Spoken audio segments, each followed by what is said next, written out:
Ang mga opinyon, kuro-kuro at pananaw na ipapahayag ng mga panauhin at mga tagapagdaloy ay hindi sa programa, sa pamunuan o ng ahensyang ito. Tamang kaalaman tungo sa malayang kaisipan.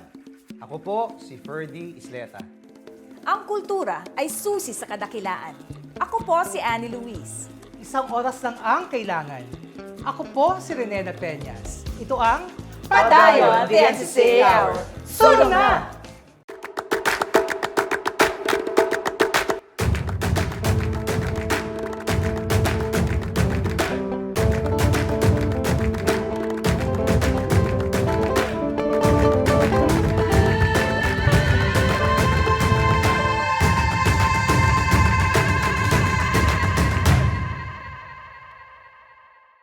Sa ating mga Pilipinong artista ay manood, humanga at mapawaw dito lamang sa Sining Galaw.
Naimbaga malem, maayong hapon, magandang hapon mga kapadayon sa buong Pilipinas at sa buong mundo.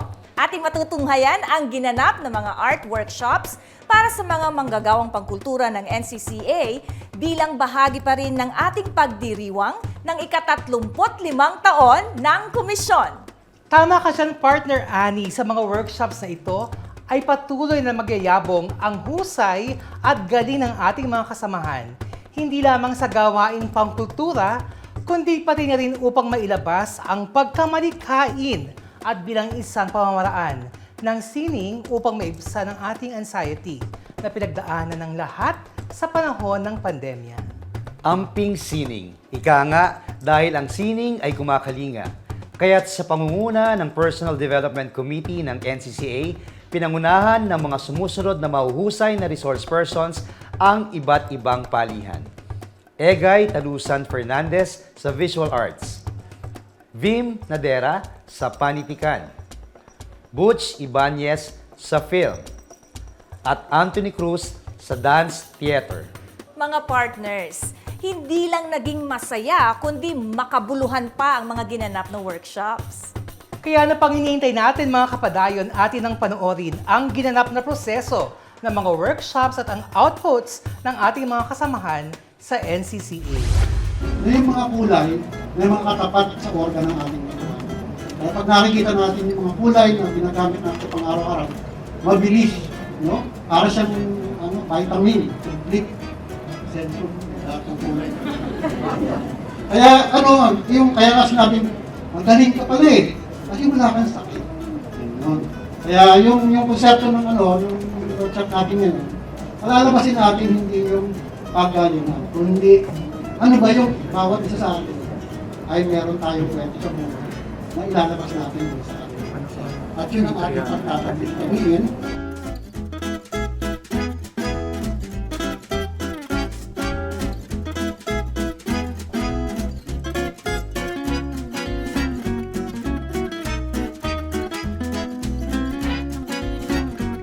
Kasi habang madalas kayong gumagawa, dumudulas, mabilis. Nung araw, ako, nagugulat na ako sa inyo, ilang minuto yung dito, ginawa nyo, no? Pero nakagawa kayo. Pero nung mag-umpisa kami, nung nag-aaral kami, talagang gigil na gigil. Ang tagal itong ginagawa, isang oras, 2 oras. Pero ngayon, pwede mo lang gawin nyo ng pag masanay na within a few seconds. Mabilis. Kasi meron kang technique na matidevelop later on.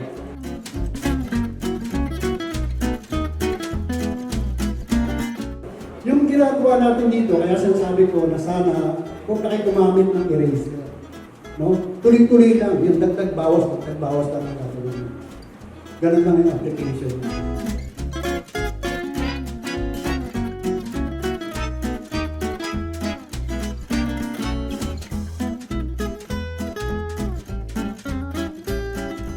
Ito, parang pwedeng ilipat yung image. Kung gusto mong palakihin, yung paglilipatan mo ng drawing, kailangan mas malaki din yung square. So, para mag-magnify yung image. Pag gusto mo naman paliitin, mas maliit dito. No? Yung square na gagawin. Pero sa akin, na ginagawa ko para malinis yung kinokopyahan ko, hindi masira. At marami na sobra na mga acetate, katulad ng ginagawa ko na, alam ba niyo kung ano ito? Yun, gano'n sa patient. Yan yung pinapatong mo doon sa image para hindi madumihan. No? Pagkatapos, yan yung kanyang ginagawa ko yung pagka-transfer. No? Either malaki o maliit. So, pag tina-transfer mo, pwedeng pag 1:1, pareho lang din yung size. Diba? So, makikita mo dito, katulad dun sa yung 1, sa 3, makikita mo agad yung kung saan nag-limit.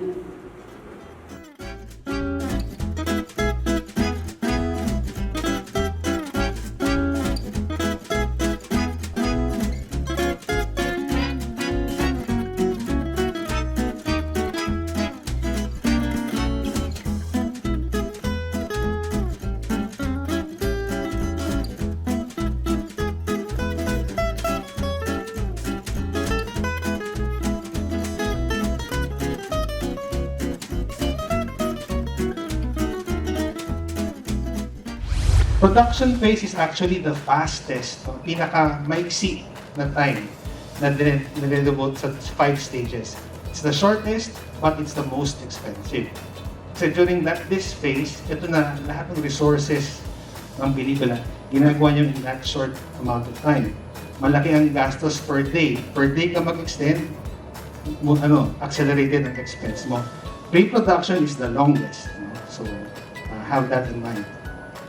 Post-production is where the movie magic comes in, putting all of the scenes together. For this workshop, post-production will be handled by us muna.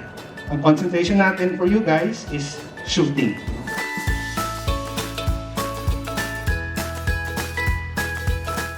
You continue to the next stage. Yung resources mo na isi-secure mo. You don't do a film nang wala kang resources. Diba? So you secure the funding first.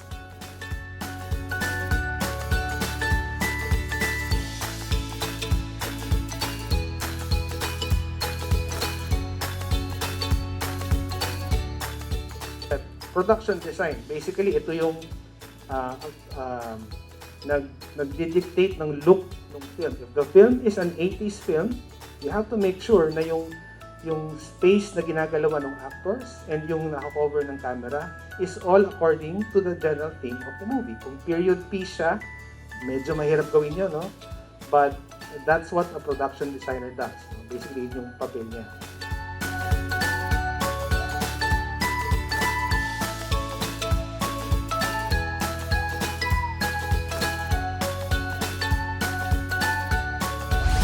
Ang solusyon ay sining, pagpapahayag ng sarili sa malikhaing paraan. So, ito yung pagkakataon na gagamitin natin. So, nandyan nga ang politikan, sining visual, sining media, sayaw, musika, teatro, at iba pang uri. Kaya nga, kapag gano'n ang ating pananaw, hindi pagalingan kundi pagpapagaling. Kasi kagaya sa amin, wala nang pakialam kami sa GSP, grammar, spelling, punctuation marks. Wala na. Kasi mas habol mo yung nilalaman. Ano yung sinasabi niya? Kasi sa workshop, lahat yung pupunahin. Versus sa therapy, wala, hindi mo na pinapansin yun. Kasi yung iba namin binibigyan niya, karamihan ay bata. Natawag natin in conflict with the law, no? Children in conflict with the law. Minsan yung mga biktima ng disaster, di ba? Nabagsakan na sila ng lahar o natabunan na sila ng lupa. Iintindihin mo pa yung grammar, spelling, at punctuation marks sila, hindi na, no?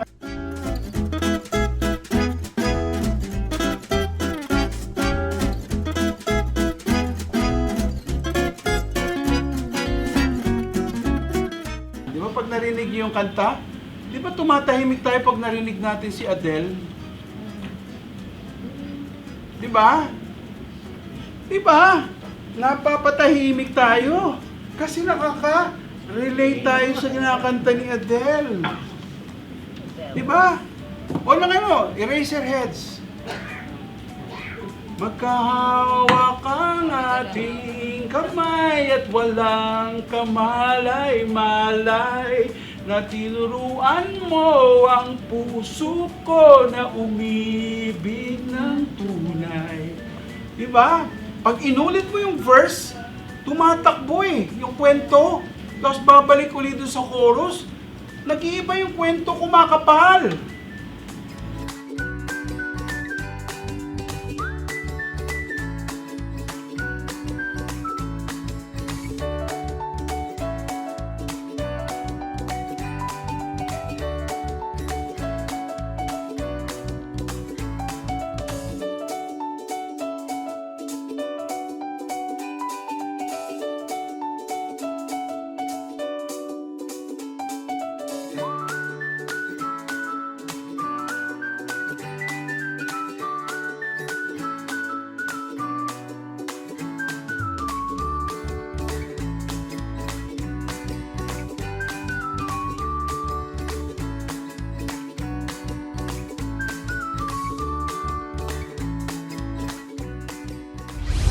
Pamana ang binhi ng kalinangan.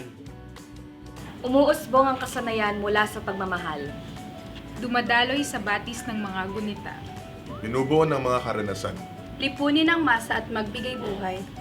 Patungo sa daang binuho ng paghuhusay. Yaman ng sambayanan. Ako, ikaw, tayo. Noon, ngayon, bukas. Sa daloy ng buhay. Sa panaginip at haraya, nabubuo ang kalawakan. Kalawakang isang dakot sa puso na kalaman. Simulan sa sarili nang ang ilan ay sumunod. Himulat ang natutulog na damdamin. At dito ipadaloy ang kayamanan. Kaibigan ay siyang mahalagang bahagi patungong tagumpay. Alas, kawangis itong haraya. Magpapatuloy at ipagpapatuloy. Hindi magpapasakop sa karimlan.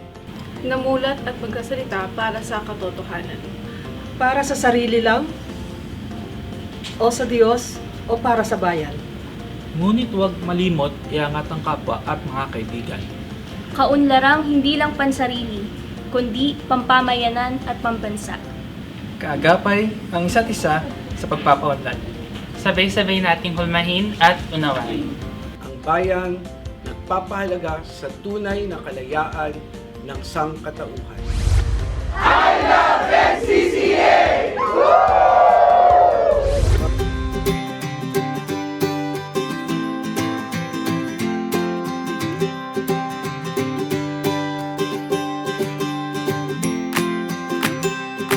Stretch po tayo. Mas huwag yung dayain kung hanggang saan yung kaya nyo, okay lang. Although masakit sa simula, lahat na namang simula masakit, diba? Hindi naman agad masaya, diba? So medyo, mag-stretch po tayo. Kailangan po yung kasi kung hindi natin gagawin, mas mahihirapan tayo. So simula lang naman yun. Tapos araw-arawin nyo bago yung pumasok maganda dito.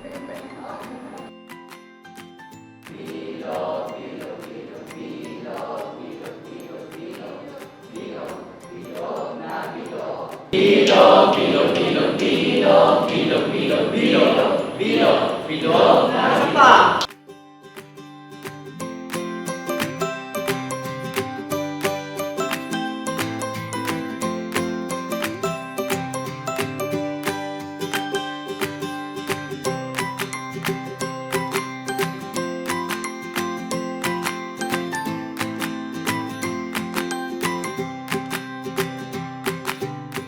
Ibababa niya yung kanyang thigh, ang pang-iikot niya yung kanyang back. O yung ating kwet. Bakit? Kasi yung bilog, walang kanto. Kapag ka kasi tuhod, ang hinagawa, ito ginagawa. Yung tuhod, ayan. Ang nangyayari, basag ang tuhod. Pag tayo niya, sasayaw. Lumabas, tapos ang saya. Babalik pa siya, hindi na nakabalik. Kasi nga, okay, right. 1, and go. 2, third. Yan, enter. Papunta sa go. Yan. And tayo. Very good. Yan, enter score.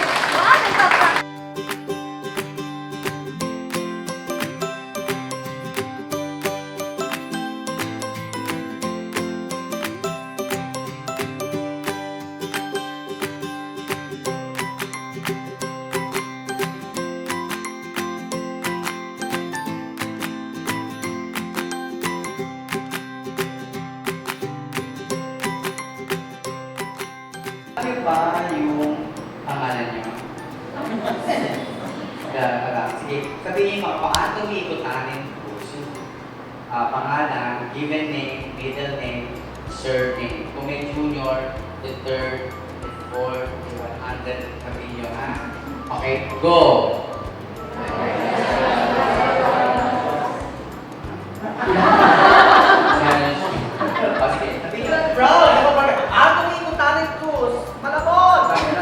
Pangalan na, and go!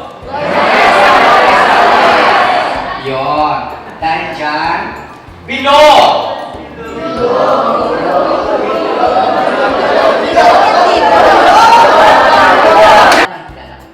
Pag 2 katagtama, pag 3 malakas. Okay? Ganit natin 3 na boses. So 1, mahina, 2, katagtama, 3 malakas. Pero dito gagawin natin ng boses, mahina, 3 malakas. At the end, paulit lang, and go!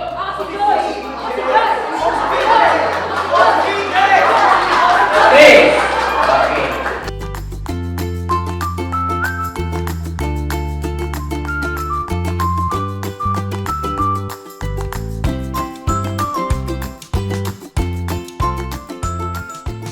Sa levels ng movement natin, meron din gano'n. High, middle, and low.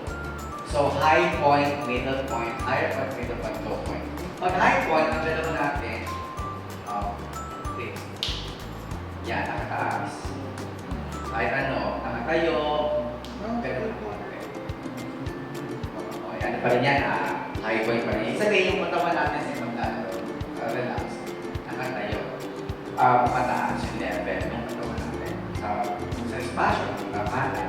Pwede nakaganyan, basta lang tayo. Okay. Middle point, kalahati ng katawan ninyo ay naka-meet sa espasyo. Yan, ganyan. Ganyan siya matulog. Wala na makata. Wala na makata sa kabila. Okay. So, pwede naman na nakalubot. Pwede naman ganyan. Ganyan. Kaya yung lower point, mga 80% na kapag hindi nyo excited. Yan. Yung ginawa ko, kasi iba pang lower point. Iba pa. Yan.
Ating dali-sali.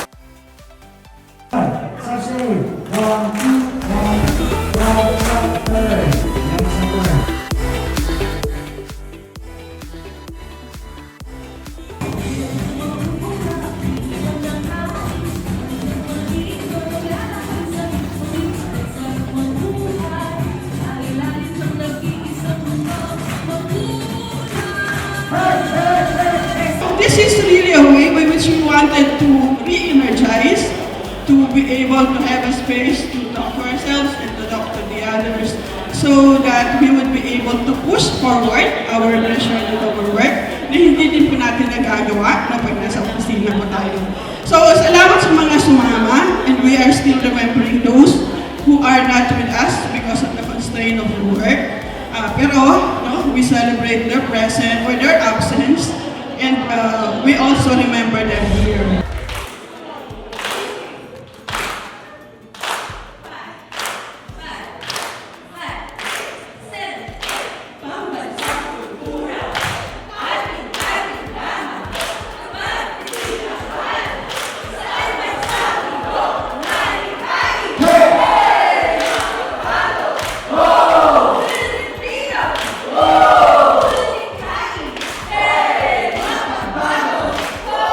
Pilipino!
katanungan kung maaari na isiwaglit.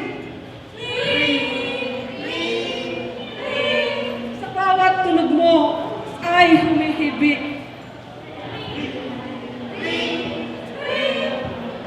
Oras ay tumitigil, kapag sa puso ay di mapigil. Hanggang kailan, parang walang katapusan. Taimtim na panalang, kaba ay umurupa. Binukulong, lumaban ka, tumindig ka, mabuhay ka. Tatak sa balat, kwento ng salokopin, tanda ng tapang. Sino ka?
sa likuran, masyadong ginalingan ng unang grupo, yung pelikula. Sunod hanggang sa pinakabongga, saving the best for last, yung sayaw. So, every Monday, may showcase kayo ipapalabas. Yun, para tuloy-tuloy ang pagiging malikhain.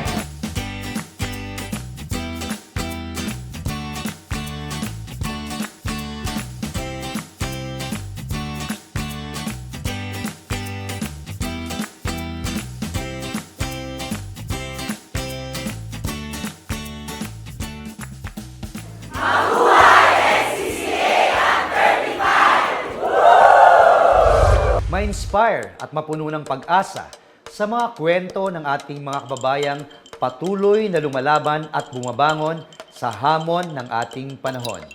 Dito lamang sa Sining Inspirasyon.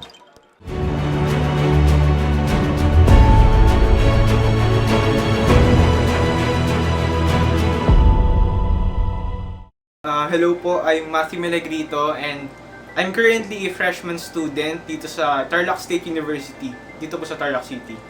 I'm also a semi-full-time graphic artist and I'm also a part of a production house called Kanya. Yun. Kanya is a team of content creators and visual artists that works mainly in the music industry po. Honestly po, wala siyang masyadong difference kasi yung term na digital art, parang artwork siya, art pa din siya, same technique, same principles as traditional art, pero yung medium lang po yung iba. Kumbaga, digital technology yung gamit, like iPads or cellphones or computers, pati cameras po, actually considered siya as digital art kasi digital cameras po.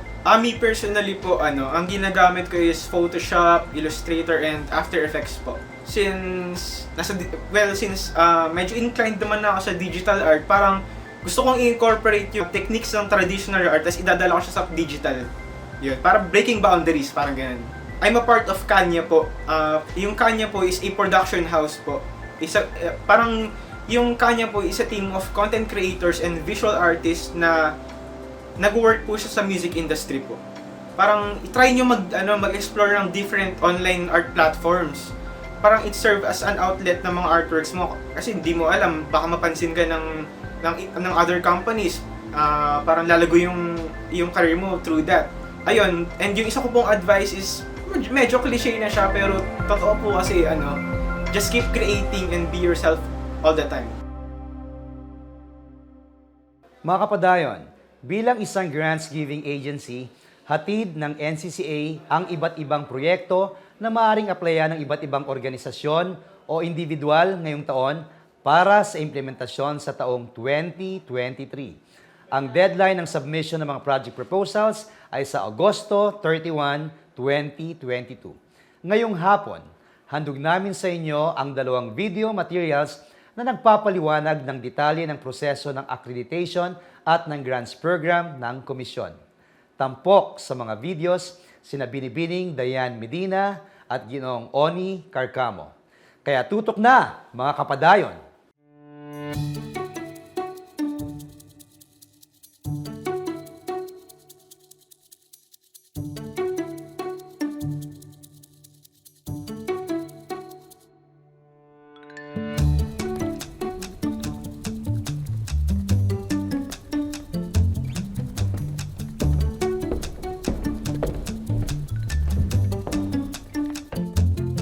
Uy, Kuya Oni, wala na akong data, Kuya Oni. Kuya Oni, kaka-connect na sa hotspot mo, please. Dali. Ano ba yung pinapanood mong yan? Parang excited na excited ka eh. Sa Facebook, Kuya Oni. Sandali, ano bang video yung pinapanood mo? Kuya Oni, video ng NCCA eh. Welcome! Tungkol saan ba yan? Kuya Oni, di ba yung NCCA nagbibigay ng grant yan? O syempre, alam mo Kulas, isa sa mga gawain ng NCCA, alam mo.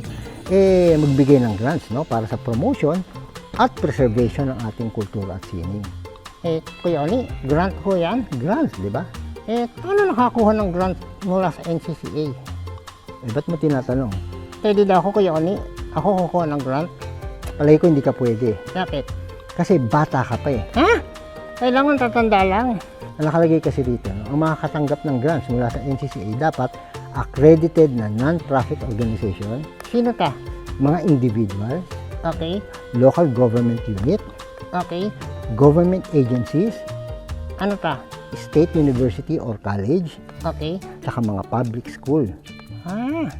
Sabi no, accredited. Ano to yung credit card? Hindi credit card. Ibig sabihin accredited. Kasi ganito. Yan kasi kulas yung unang hakbang, no, para makakuha ng grant sa NCCA. Dapat accredited ka. Ano to yon? Alam mo, isang process ito, no? Kung saan kukuha ng certificate. Certificate? Okay, ibig sabihin, dapat maibigay mo yung mga kailangan dokumento, kulas yung mga requirements ng NCCA. Kailangan maibigay mo muna yan. Saka dapat nasunod mo yung bawat proseso ng accreditation. Yung parang hirap-hirap yung Kuya Oni, yung accreditation. Alam mo, kulas, hindi naman mahirap, no? Ang totoo niyan, 4 na proseso lang yan. 4? Yan ang dadaanan mo, 4 lang, ha? Tapos accredited ka na. Pag accredited na ako, anong susunod? Didikyan ako ng grant ng NCCA? Aba, hindi pa. Alam mo, kulas, kung bakit? Bakit? Kasi alam mo, siyempre, financial assistance yan, di ba? Pupondohan ng NCCA yung project mo. Okay. Ibig sabihin, kailangan dumaan pa yun sa masusing process. Talaga? Kapag accredited na ang proponent, kailangan nilang magpasa sa NCCA nung kanilang program na nangangailangan ng pondo. Ano gagawin? Tapos, i-review ng NCCA. I-review? Siyempre. Ano-ano mga program pwede, Kuya Oni? Alam mo, kulas, una sa lahat, no, nahahati sa 19 na disiplina ang mga programang maaaring ipasa ng proponent. 19 na iba't ibang discipline, no, na kasi alam mo, NCCA, merong 19 na iba-ibang komite. Iba't ibang sektor ng kultura at sining. Pumunta ka sa website ng NCCA, kulas, no? Nandun kasi yan. Ito, tingnan mo, nandito. Kasi baka mapagod ka pag nilista ko pa isa-isa eh. Kuya Ani, paano naman katagtasok na sa 19 na discipline yung project? Kahit anong klaseng programa to, pwede? May iba't ibang kategorya, no, bawat taon. No? Base yan sa layunin ng NCCA. Ano ba ang naisiparating ng programa? Ito ay ang pagpapataas ng kaalaman at kasanayan sa iba't ibang larangan ng kultura at sining. Halimbawa, Halimbawa, tulad ng webinars, okay, mga trainings at conference, okay, scholarship, at iba pa. Production ng pelikula, ng dula, ng sayaw, serye, ito pa merong exhibit, pwede rin. At paggawa ng module o kaya'y pagbubuo at pag-aayos ng mga aklatan at museo, documentation ng intangible heritage, pangangalaga ng mga built heritage, mga timpalak, art fair at festival. Oy, Kuya Oli, nirecord ko na kayo. Ano nirecord? Para hindi ko nakalimutan yung sinabi mo eh. Okay, sige. Alam mo, marami yan kulas ha. Ilang tong programa dinibigyan ng NCCA ng grant? Alam mo, ang binubuksang slots ng NCCA ay humigit kumulang na 400. Ha? 400? Grants? 400? Alam mo, pagpasok sa isa sa mga kategoryang ito, ang programa ng proponent, dadaan ito sa pagre-review.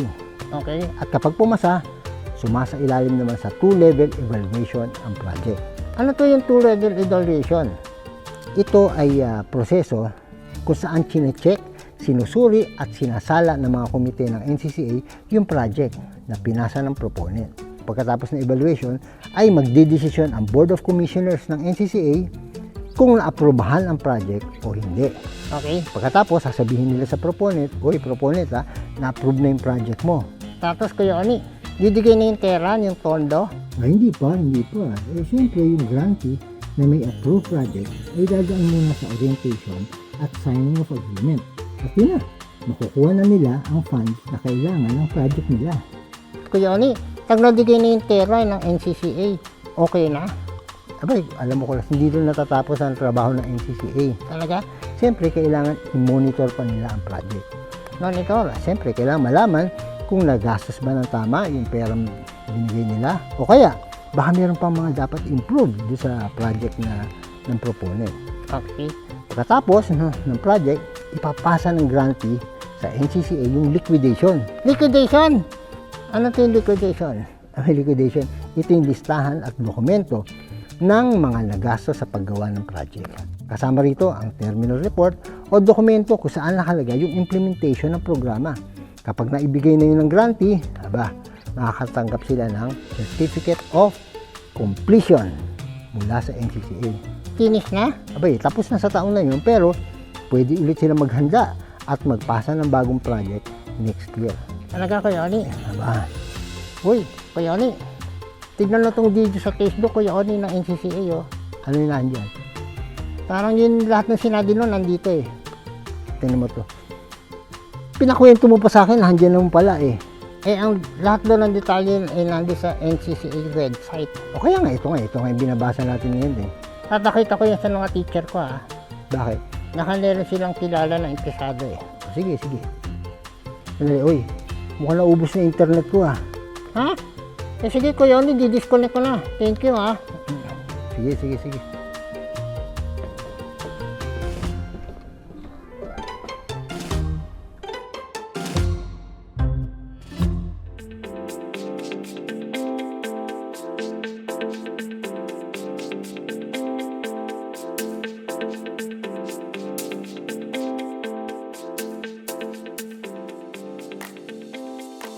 Welcome to NCCA channel. Speaking of the National Commission for Culture and the Arts or NCCA, alam naman ng marami sa atin na ang NCCA ang pangunahing government agency na naatasang mag-preserve, develop at promote ng Philippine arts and culture. At dahil dito, isa sa mga main tasks nila ay magbigay ng grants o financial assistance sa mga organizations, institutions o individuals para ma-implement ang ating mga projects. At ang first step para mabigyan ng grants ang isang organization o institution ay dapat accredited ng NCCA.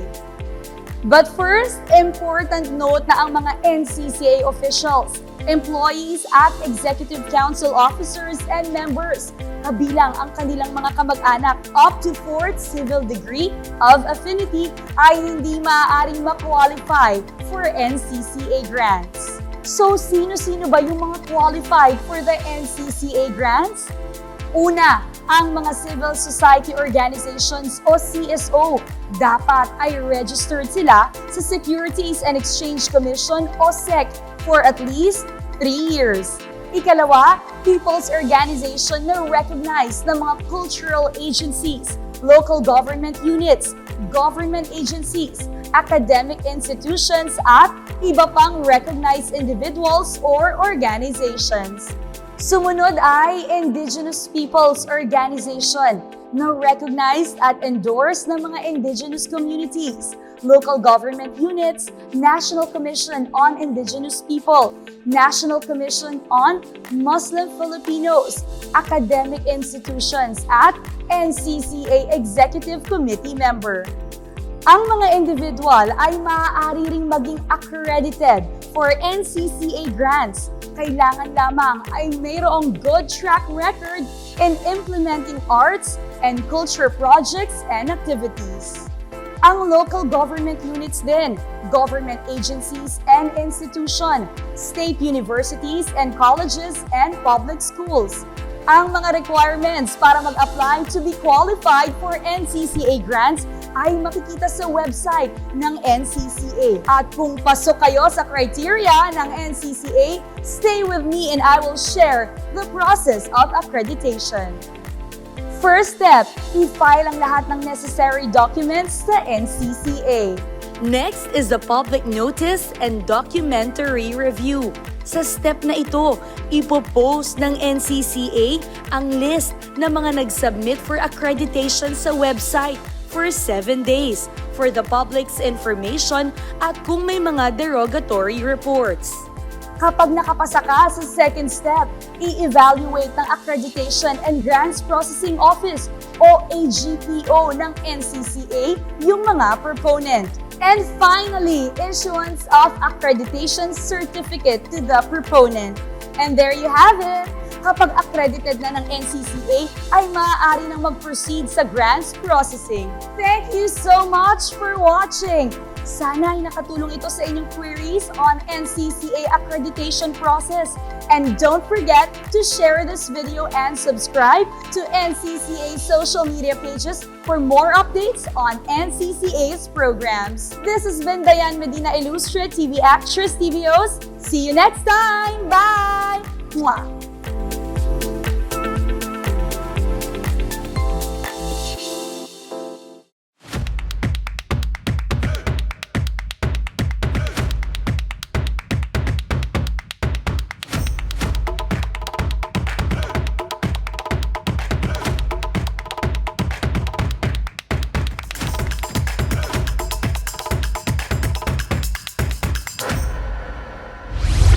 In 2020, while the whole country was in strict lockdown, the NCCA mobilized to provide financial assistance to 10,284 artists and cultural workers around the country and in different fields. And the amount of this aid was nearly 50 million pesos.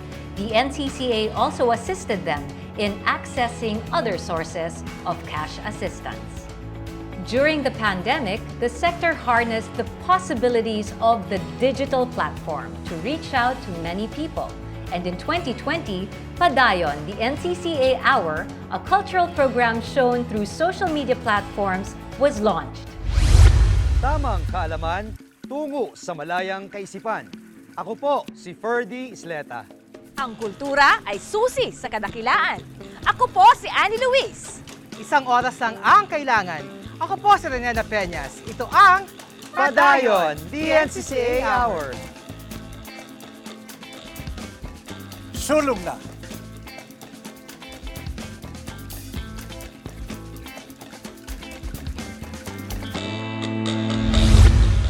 Composed of several segments, Padayon aims to instill in Filipinos the appreciation for and love of arts and culture, and inculcate a sense of pride in our heritage even during the pandemic. Now in its 4th season, Padayon has featured numerous artists and has gone to many places with its hosts, officers of the NCCA Secretariat. Through partnerships with agencies like People's Television, Radio TV Malacanang, Presidential Communications Operations Office, and other dissemination channels, Padayon has reached millions of viewers nationwide. The top 5 widest-reaching episodes as of March 2022 are the following. Padayon Episode 1 with around 92,000 audience reached. Padayon Episode 93 and 94 featuring SB19 with 108,000 and 118,000 audience reached respectively. Padayon Episode 73 featuring Manila Mayor Isko Moreno Domagoso and the Metropolitan Theater with 131,100 audience reached. And with the widest reach is Padayon Episode 5 with NCCA Arts Ambassador Catriona Gray with 167,900 audience reached. With a growing number of online programs developed during the pandemic, the overall following of NCCA's social media pages also increased to around 317,000 followers in Facebook alone, which is its main platform for streaming of online programs. Other flagship projects also launched online programs during the pandemic.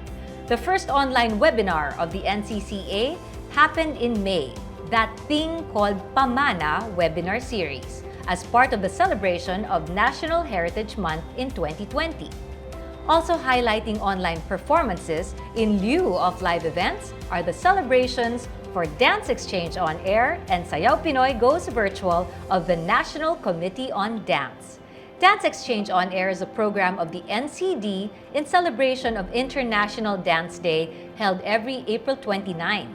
While Sayaw Pinoy is the flagship program of the Committee for the celebration of National Arts Month every February.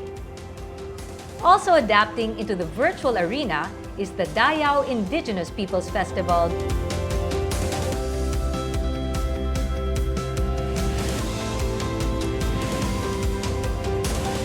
Mga Durungawan sa Kulturang Pilipino, a culture-based webinar series designed for interested in service and pre-service teachers and educators to support efforts in online cultural education.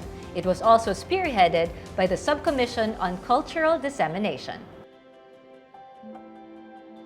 Other projects and programs of the NCCA have been implemented and continue despite the pandemic. One is the Filipino Values Program, an answer to the Philippine Development Plan, Chapter 7, the inculcation of values to foster common good. Under the program, the NCCA study on Filipino values was conducted on a national level. Using the study, the NCCA created works to promote these values, including a primer, a teleserye titled Project Destination, an animation series called General Tuna, and short film grants called Cine Halaga.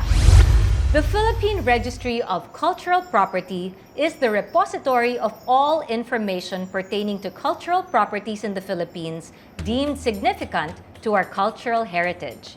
The office expanded and effectively carried out the operations of the registry despite ongoing challenges brought about by the pandemic through crafting of significant policies for the registration of cultural properties, piloting the cultural agency focal person system, and submission of cultural inventories of other government agencies and instrumentalities, exploring website development, and launching its virtual assistance program to augment certain manpower shortcomings.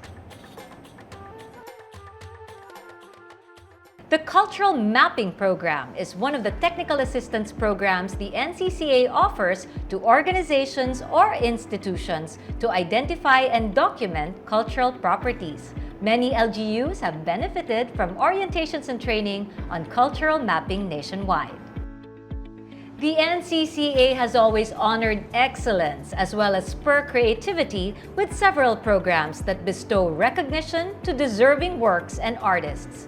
The agency continually holds the Young Historians Prize, the Philippine Heritage Awards, the NCCA Writers Prize, the NCCA Composers Prize, and the Ani Lang Dangal has always been a celebration, a festive occasion, bringing together all artists onto one stage to enjoin the whole country and express gratitude for their unwavering passion in sharing excellent Filipino talents. And most recently, the Gawad Rolando Estino sa Tagasalin or Translators Prize and the Sudi National Music Awards. The NCCA is also at forefront of national cultural celebrations that promote Filipino creative genius. During the pandemic, many celebrations have migrated online, but still bearing the spirit of togetherness and positivity. For the past 2 years, the NCCA continued to celebrate National Arts Month, National Literature Month, Filipino Food Month, National Dance Week with Dance Exchange, the Philippine International Dance Workshop and Festival, National Heritage Month, National Indigenous Peoples Month,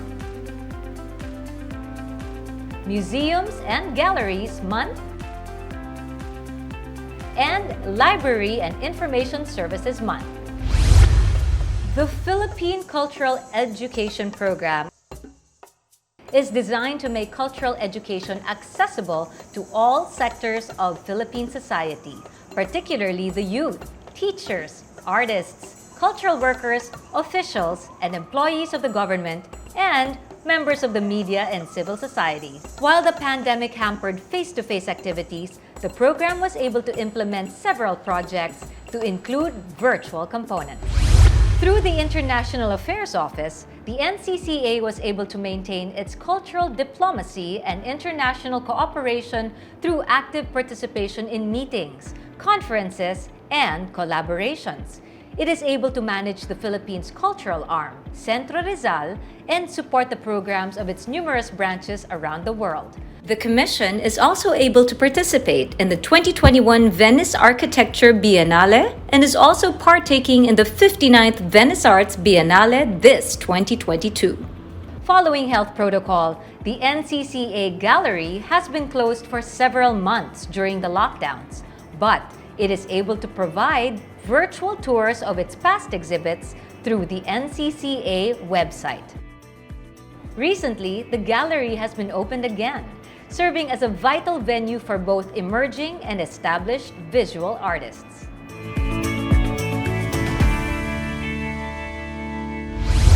The NCCA was part of the National Quincentennial Committee.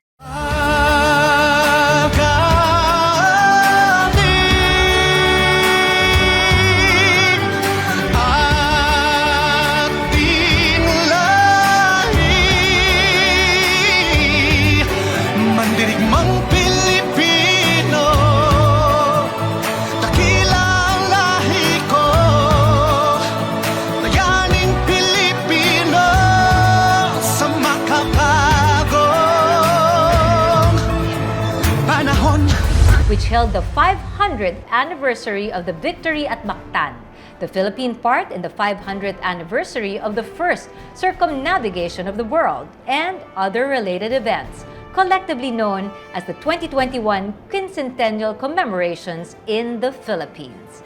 One of the highlights was the mounting of the musical Lapu-Lapu, ang Datu ng Mactan, at the iconic Metropolitan Theater.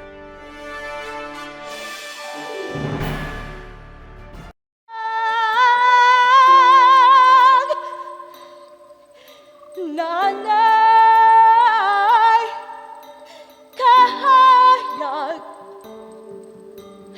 kahayag,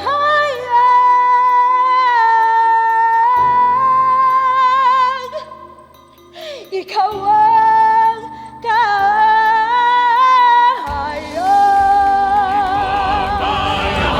Napagtagumpayan,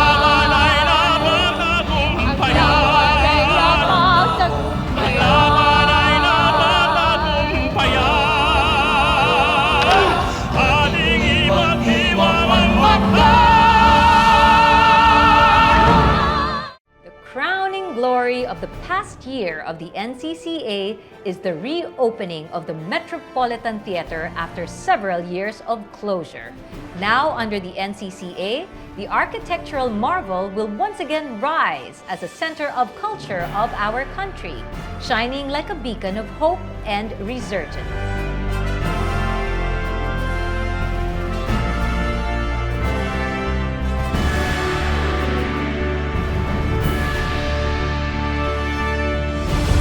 Sa patuloy na pagdiriwang ng ika-35 taon ng Komisyon sa temang NCCA, pagpupunyagi at pagpapalawig ng sining at kultura sa ika-35.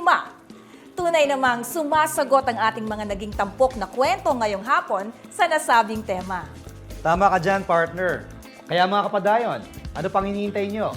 Bisitahin ang ating website na www.ncca.gov.ph at ang NCCA Facebook page para sa detalye ng ating mga NCCA Call for Project Proposals for 2023. Kaya para laging updated sa mga kaganapang pangkultura, bisitahin, i-like, sundan at mag-subscribe sa Facebook page, Instagram, Twitter account at YouTube channel ng National Commission for Culture and the Arts sa @NCCA Official. Dito sa programang Hatid ng Pambansang Komisyon para sa Kultura at mga Sining, ugaliin kami samahan tuwing Sabado at Linggo, alas 3 ng hapon. Maraming salamat sa pagtutok sa aming programang nagbibigay ng kaalaman. Sa programa nagbibigay ng kasiyahan. At sa programang nagbibigay ng inspirasyon. Ito ang Padayon, the NCCA Hour. Sulong na!